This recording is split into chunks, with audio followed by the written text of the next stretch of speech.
Hey everyone, welcome back to the channel. In this video, I'm going to show you how to fix an AGI e-file reject step by step in a simple and clear way. So the tutorial today is how to fix your AGI e-file rejection.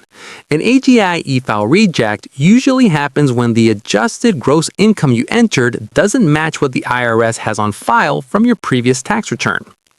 First, carefully review the AGI you entered. Make sure you're using the correct number from last year's tax return. Your AGI can be found on your prior year Form 1040, usually on line 11. If you're filing jointly, make sure you're entering the correct AGI for the primary taxpayer, not the spouse.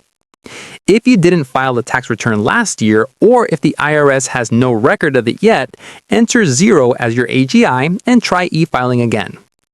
If you recently amended your prior year return, use the AGI from the originally returned, not the amended one. If your return was processed late or you mailed it last year, the IRS may not have your AGI on record yet. In that case, try entering 0 and resubmit. After correcting the AGI, resubmit your return electronically and wait for confirmation.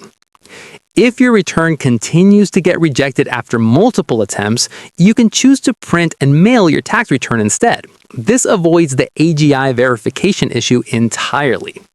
You can also create or log into your IRS online account to check what AGI the IRS has on file for you, which can help confirm the correct number. And that's it. That's how you fix an AGI e-file reject. If this video helped you out, make sure to like the video, subscribe to the channel for more tax and finance tutorials, and leave a comment below if you want help with another guide. Thanks for watching, and I'll see you in the next one.